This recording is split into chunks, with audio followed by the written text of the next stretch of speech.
Hi everyone, welcome back to my channel. मेरा नाम अनुपम है। आज मैं आप लोगों को लेकर जाऊंगा हिस्ट्री में। आपको सबको पता है आजकल हैंड वॉशिंग के बारे में बहुत अवेयरनेस फैलाई जा रही है, सबको सिखाया जा रहा है हैंड वॉश कैसे करते हैं। तो इसलिए मैंने सोचा कि आप लोगों को बताया जाए हैंड वॉशिंग की हिस्ट्री के बारे में। हैंड वॉशिंग की हिस्ट्री 150 साल से भी पुराना है, जो रोमन टाइम से शुरू होता है। आप सबको पता है हैंड वॉशिंग से हम कोरोना वायरस से बच सकते हैं और इसकी इन्फेक्शन को रोक सकते हैं।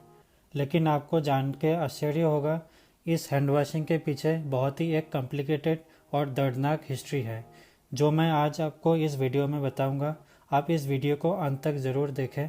आपको ये भी जान के आश्चर्य होगा, लोगों ने हाइजीन के बारे में 17th सेंचुरी में सोचना शुरू किया था। रोमन सिविलाइजेशन एक बहुत ही एडवांस सिविलाइजेशन हुआ करता था, लेकिन उनके हाइजीन हैबिट्स बहुत ही पुअर थे। उनके सिविलाइजेशन में टॉयलेट एक बहुत ही भयानक जगह थी, जहाँ पे लोग इकट्ठा टॉयलेट को यूज़ करते थे, जिसमें कोई प्राइवेसी नहीं थी, जैसे कि आप इस पिक्चर पे देख सकते हैं। और टॉयलेट करने के बाद खुद को क्लीन करने के लिए स्पॉन्ज का इस्तेमाल करते थे।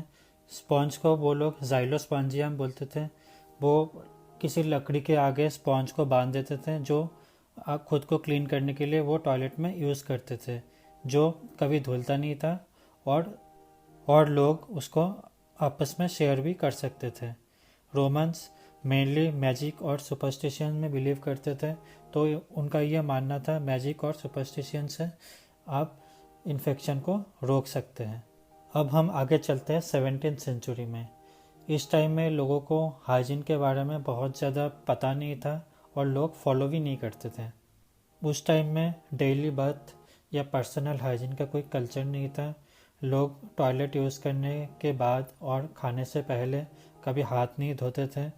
वो मेनली परफ्यूम को यूज़ करते थे नहाने के बजाय, ताकि जो गंदी स्मेल है उससे बचा जा सके। उसी टाइम में एक British physician doctor Thomas Kogan, उन्होंने बताया था अपने चेहरे और हाथों को साफ ठंडे पानी से धोएं और विशेष रूप से स्नान करें और उसमें आँखों को डुबकी दें। इससे न केवल गंदगी साफ होगी और ये बहुत आरामदायक भी है, और आईसाइट को भी ये प्रिजर्व करने में मदद करते हैं। उनकी इन बातों का मजाक बनाया गया और सोसाइटी में बिल्कुल नकार दिया गया। उस टाइम में लोग अपने कल्चर को बदलना बिल्कुल भी नहीं चाहते थे। चलिए अब हम चलते 18th सेंचुरी में। इस सेंचुरी में लोगों ने हाइजीन के बारे में सोचना शुरू किया। उसी टाइम में 1795 में डॉक्टर अलेक्जेंडर गॉर्डन, जो एक ऑब्स्टेट्रिशियन थे, उन्होंने बताया था कि साबुन और पानी से हाथ धोने से और सॉइल्ड लिनेन को जलाने से हम इन्फेक्शन से बच सकते हैं। लेकिन दोबारा से उनके हॉस्पिटल के डॉक्टर्स और जो नर्सेस थे, वो उनके बातों को नकार दिया। उस टाइम में डॉक्टर्स हैंड वॉशिंग को बिल्कुल इम्पोर्टेंस नहीं देते थे। वो बिना हाथ धोए एक के बाद एक ऑपरेशन करते थे और डिलीवरी भी करते थे। 1846 में एक हंगेरियन डॉक्टर इग्नस सैमुएलिस, उन्होंने नोटिस किया उनके मैटरनिटी वार्ड में मोर्टेलिटी रेट बाकी वार्ड से 3 गुना ज़्यादा है, जबकि उनके वार्ड में डॉक्टर और मेडिकल स्टूडेंट पेशेंट को देखते थे और बाकी वार्ड में जो नर्सेस मिडवाइफ्स हैं वो पेशेंट का देखभाल करते थे। उन्होंने अपने वार्ड में हैंड वॉशिंग प्रोटोकॉल इंट्रोड्यूस किया।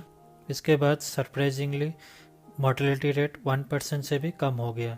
उन्होंने नोटिस किया था कि जो डॉक्टर से मेडिकल स्टूडेंट हैं, पैथोलॉजी लैब से आने के बाद बिना हाथ धोए पेशेंट की देखभाल करते थे। तो उनको एक अंदाज़ा सा हो गया था कि इसी वजह से उनके वार्ड में इन्फेक्शन रेट बहुत ज़्यादा है। फिर उन्होंने हैंड वॉशिंग को कंपलसरी कर दिया। उन्होंने सबको बताया कि लैब से आने के बाद क्लोरीनेटेड वाटर में हाथ धोने के लिए, जैसे कि आप इस पिक्चर में देख सकते हैं कि ऐसे उस टाइम में क्लोरीनेटेड वाटर में हैंड वॉश किया जाता था। जब से ये प्रोटोकॉल लागू हुआ, उसके बाद एक मिरेकल की तरह मोर्टेलिटी रेट 1% से भी कम हो गया। जब उन्होंने इस प्रोटोकॉल को और इस ऑब्जर्वेशन को अपने हॉस्पिटल के सीनियर्स के सामने प्रेजेंट किया, तो सब ने उनका इस फाइंडिंग्स को बिल्कुल रिजेक्ट कर दिया और उनको जॉब से निकाल दिया। और फिर उनको पागल कह के असाइलम में भेज दिया गया, जहाँ पे बहुत टॉर्चर के बाद 14 दिन बाद उनकी मौत हो गई। Late but not too late. कुछ साल बाद फेमस माइक्रोबायोलॉजिस्ट लुइस पास्चर ने डिस्कवर किया कि इन्फेक्शस डिजीज़ किसी जर्म से फैलता है, और उन्होंने डॉक्टर इग्नस सैमुएलिस की थ्योरी को भी, ऑब्जर्वेशन को भी सही माना। तब से डॉक्टर इग्नस सैमुएलिस को पायनियर ऑफ एंटीसेप्टिक्स के नाम से जाना जाता है। 1975 एंड 1985 में centres for disease control and prevention ने पहली बार हैंड वॉशिंग के प्रोटोकॉल को इम्प्लीमेंट किया और पेशेंट को देखने से पहले प्लेन सोप एंड वाटर में हाथ धोने के लिए सबको रिकमेंड भी किया। 1995 में अल्कोहल बेस्ड हैंड रैप को इंट्रोड्यूस किया गया, जो आज हम हैंड वॉशिंग के अल्टरनेटिव के तौर पे यूज़ करते हैं। 21st सेंचुरी में हैंड हाइजीन में एक रिवोल्यूशन आया। पहली बार वर्ल्ड हेल्थ ऑर्गेनाइजेशन ने 2009 में 5 मोमेंट्स ऑफ हैंड हाइजीन को इंट्रोड्यूस किया, और उसके साथ हैंड वॉशिंग के प्रोटोकॉल, हैंड रैप की प्रोटोकॉल भी इंट्रोड्यूस किया, जो हम आज तक भी फॉलो करते हैं।